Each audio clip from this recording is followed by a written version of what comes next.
বন্ধুরা আজকের এই ভিডিওতে আমরা সুপারহিরো মুভিগুলোকে নিয়ে কথা বলবো এবং স্পেশালি ওই সমস্ত মুভিগুলোকে নিয়ে কথা বলবো যেগুলোকে সুপারহিরো জনরার মধ্যে সবথেকে অসাধারণ মুভি বলা হয়। এই ভিডিওটির মধ্যে আমরা টোটাল 10টি মুভিকে নিয়ে কথা বলবো, অর্থাৎ আমরা কথা বলবো টপ 10 বেস্ট সুপারহিরো মুভিগুলোকে নিয়ে। চলুন বন্ধুরা এবার অতটা বেশি মনের সময়কে অপচয় না করে এই ভিডিওটিকে শুরু করা যাক। Number 10 Joker. জোকার আসলে ডিসি ইউনিভার্সের ক্যারেক্টার এবং সে বেসিক্যালি ব্যাটম্যানের ভিলেন এবং ডিসির এই ভিলেনকে নিয়ে 2019 এর মধ্যে একটি প্রপার মুভিকে নিয়ে আসা হয়েছিল এবং এই মুভিটির নামকেও রাখা হয়েছিল জোকার। জোকার আসলে একটি সাইকোলজিক্যাল থ্রিলার মুভি যাকে আসলে ডাইরেক্ট করেছিল টড ফিলিপস। এই মুভির মধ্যে আসলে জোকারের অরিজিন স্টোরি রয়েছে এবং এই মুভিকে সবথেকে অসাধারণ মুভির মধ্যে একটি মনে করা হয় এবং এটির সবথেকে বড় প্রমাণ হলো এই যে এই মুভিটি আসলে আমাদের সোসাইটির আসল চেহারাকে দেখিয়ে থাকে এবং এখান থেকে বোঝা যায় যে মানুষরা যতটাই সভ্য হোক না কেন কিন্তু তারা সবাই ভেতর দিক থেকে জোকারের মতো। এই জন্য এই সোসাইটি ভেতর দিক থেকে পুরোপুরি ভাবেই খারাপ, কিন্তু এই সমস্ত দৃশ্যকেই দেখতে অনেকটাই পছন্দ করেছিল পাবলিকেরা। এই জন্য এই মুভিটি $1 বিলিয়ন বেশি টাকাকে কামিয়েছিল এবং এখানে অসাধারণ কথা হলো এই যে এই মুভির টোটাল বাজেট ছিল $55 মিলিয়ন।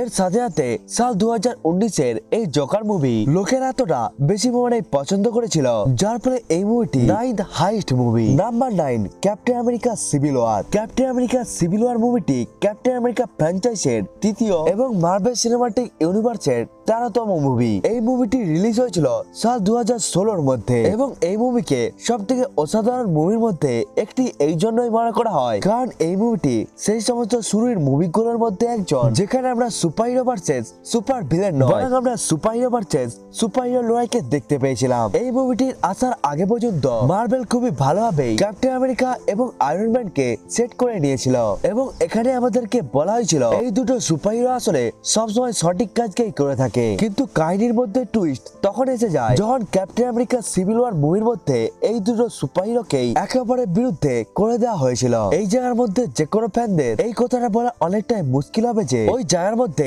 আয়রন ম্যান নাকি ক্যাপ্টেন আমেরিকা সঠিক ছিল। ফ্যান্সদের জন্য এই সমস্ত সিদ্ধান্তগুলো অনেকটাই কঠিন হয়ে থাকে, কিন্তু ফ্যান্সরা এই সমস্ত মুভিগুলোকে দেখতে অনেকটাই পছন্দ করে। Number 8 wonder woman. Wonder woman আসলে সাল 2017 মুভি যেটি আসলে বিলং করে ডিসি এক্সটেন্ডেড ইউনিভার্স থেকে এবং এটি আসলে ডিসি এর মধ্যে রিলিজ হওয়া 4th মুভি যেটি আসলে রিলিজ হয়েছিল man of steel, Batman versus Superman এবং সুসাইড স্কোয়াড মুভির পর। এই মুভির মধ্যে আসলে একটি ফিমেল ক্যারেক্টারকে দেখানো হয়েছিল এবং এই মুভিটির সাহায্যে এই মেসেজকে দেখানো হয়েছিল একটি ফিমেলও ওই সমস্ত কাজগুলোকে করতে পারে যে সমস্ত কাজগুলোকে একটি মেল করতে পারে এবং এই মুভির আইএমডিবি রেটিং হলো 7.4 যেটি অনেকটাই ভালো একটি রেটিং এবং এই মুভিটির বেস্ট হওয়ার অনেকগুলোই কারণ রয়েছে যেমন ওয়ান্ডার ওম্যানের মতো ডিসির খুবই জনপ্রিয় ক্যারেক্টার, এই মুভির অসাধারণ প্লট, অসাধারণ লেভেলের ভিএফএক্স এবং সিজিআই এবং অসাধারণ লেভেলের অ্যাকশন সিন এবং ওয়ান্ডার ওম্যানের ইনোসেন্ট ক্যারেক্টার। এই সমস্ত কারণের জন্য শুধুমাত্র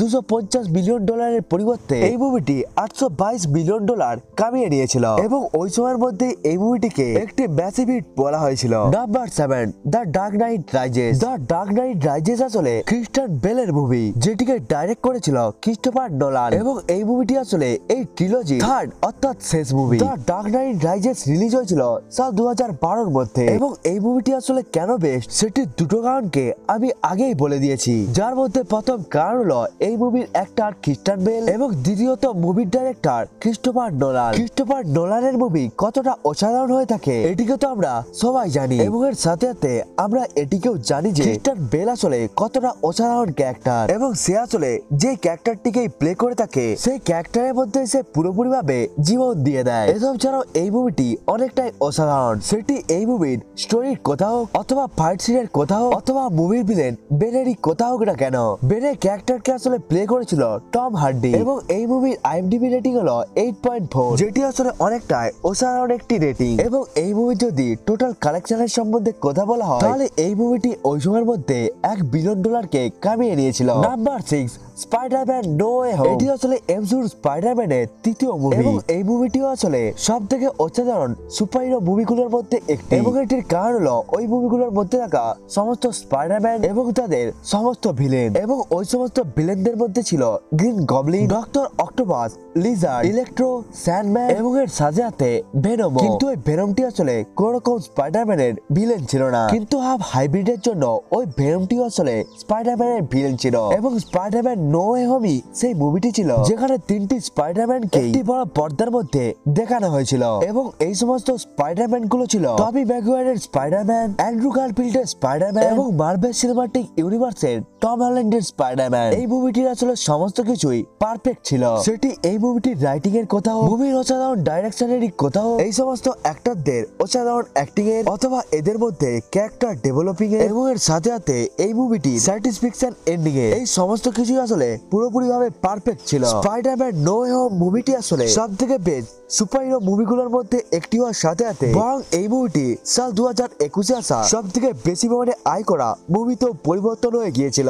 এবং এই মুভিটি আসলে টোটাল $1.89 বিলিয়ন কে কামিয়ে নিয়েছিল। Number 5, black panther. Black panther আসলে মার্ভেল সিনেমাটিক ইউনিভার্সের 18তম মুভি, যেটি আসলে রিলিজ হয়েছিল সাল 2018 এর মধ্যে। ব্ল্যাক প্যান্থার মুভির মধ্যে ওয়াকান্ডার রাজা তাচালার কাহিনীকে দেখানো হয়েছিল, যে আসলে মার্ভেল সিনেমাটিক ইউনিভার্সের মধ্যে ব্ল্যাক প্যান্থার নামক একটি সুপারহিরো ছিল। এবং এটি সেই সুপারহিরো ছিল যে আসলে পুরোপুরি ভাবে আফ্রিকান কমিউনিটিকেই রিপ্রেজেন্ট করে। এই মুভিটি আসলে এমসিইউর জন্য অনেকটাই বড় হিট হয়ে যায়, এবং এটি মার্ভেলের প্রথম মুভি ছিল যেটিকে অস্কারের জন্য নমিনেট করা হয়েছিল। এবং এর সাথে সাথে এই মুভিটি মার্ভেলের মধ্যে প্রথম একাডেমিক অ্যাওয়ার্ড কে জিতেছিল। এই মুভিটি আসলে টোটাল $859 মিলিয়ন কে কামিয়ে নিয়েছিল। এবং এর সাথে সাথে এই মুভিটি মার্ভেলের নর্থ আমেরিকার সবথেকে হিট মুভি ছিল। Number 4, Avenger Infinity War. Avenger Infinity War আসলে মার্ভেল সিনেমাটিক ইউনিভার্সের সবথেকে ইম্প্যাক্টফুল মুভি ছিল। এবং এটি এই জন্যই কারণ এই মুভিটির মধ্যে ম্যাড টাইটান থ্যানোস নিজের প্রপার অ্যাকশনের মধ্যে এসে গিয়েছিল, এবং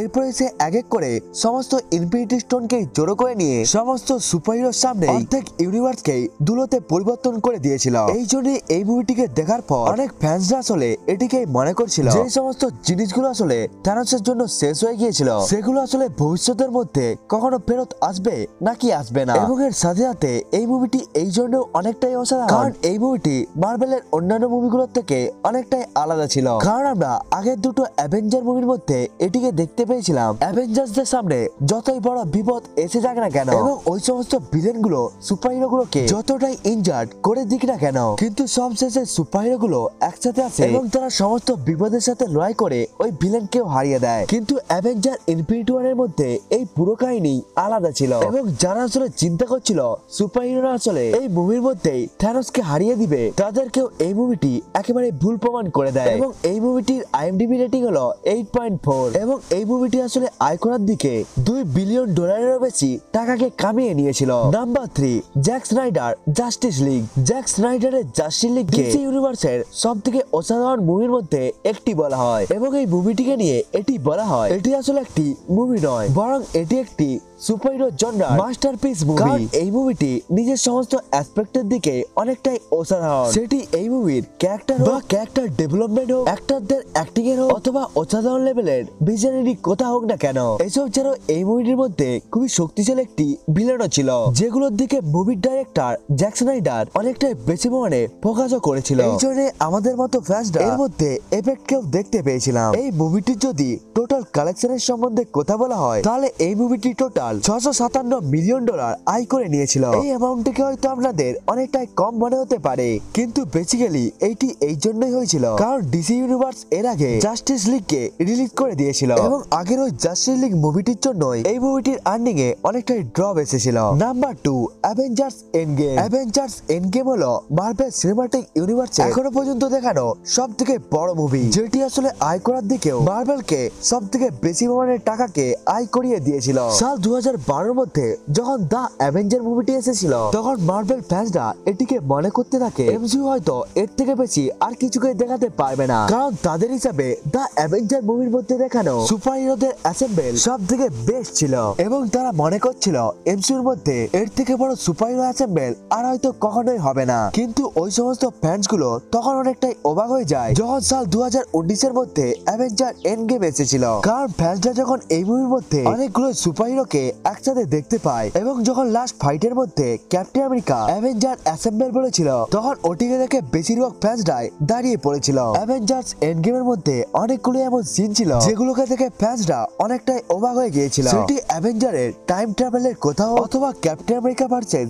ক্যাপ্টেন আমেরিকার ফাইট হোক, থরের সব থেকে মোটা ভার্সনকে দেখাও, ক্যাপ্টেন আমেরিকার মিওনিরকে ওঠানোর কোথাও, অথবা অ্যাভেঞ্জার ট্রিনিটির সাথে থ্যানোসের লড়াই করা হোক, অথবা অ্যাভেঞ্জারের একসাথে এসে অ্যাসেম্বল করা হোক এবং সবশেষে আয়রন ম্যানের স্যাক্রিফাইসের জন্য পুরো থ্যানোসের আর্মিদেরকে মেরে দেওয়া হোক। এই মুভিটি আসলে পুরোভাবেই এই সমস্ত আইকনিক সিন দিয়ে ভর্তি ছিল, যার ফলে সমস্ত ফ্যান্সরা এই মুভিকে অনেকটাই পছন্দ করেছিল। এই জন্য এই মুভিটি টোটাল $2.79 বিলিয়ন আয় করে নিয়েছিল, যেটি আসলে আয় করার দিকে পুরো দুনিয়ার দ্বিতীয় মুভি। নাম্বার 1 মুভিতে আসলে যাওয়ার আগে আমি কিছু মুভিগুলোকে এই জায়গার মধ্যে মেনশন করতে চাই, কারণ এরা ওই সমস্ত সুপারহিরো মুভি যেগুলো তো আসলে অনেকটাই অসাধারণ কিন্তু তারা আসলে আমাদের টপ 10 লিস্টের মধ্যে আসতে পারেনি। এবং ওই সমস্ত মুভিগুলো হলো টবি ম্যাগুয়ারের স্পাইডারম্যান 2, সুপারম্যান 1978, লোগান এবং দ্য অ্যাভেঞ্জার। চলুন বন্ধুরা আসা যাক নাম্বার 1 মুভির কাছে। Number 1 iron man. সাল 2008 আসা আয়রন ম্যান মুভি এই সমস্ত অসাধারণ মুভিগুলো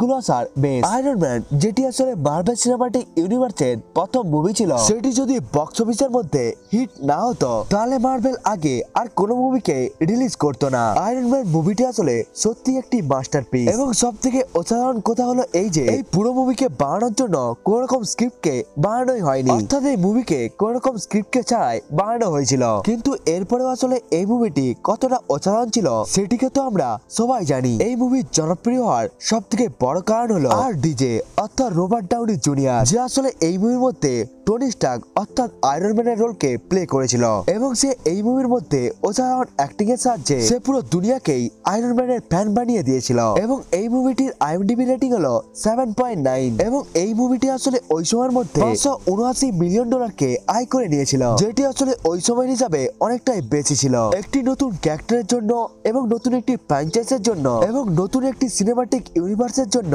এটি আসলে অনেকটাই বড় ব্যাপার ছিল। এই জন্য সাল 2008 আসা আয়রন ম্যান মুভি আমাদের টপ 10 বেস্ট সুপারহিরো লিস্টে নাম্বার 1 এ রয়েছে। বন্ধুরা এটাই ছিল ভিডিও যেখানে আমরা সবথেকে 10টি বেস্ট সুপারহিরো মুভিগুলোকে নিয়ে কথা বললাম। বন্ধুরা আজকের এই ভিডিওটা এতটা পর্যন্তই, দেখা হচ্ছে অন্য একটি ভিডিওতে, ততক্ষণের জন্য বাই বাই।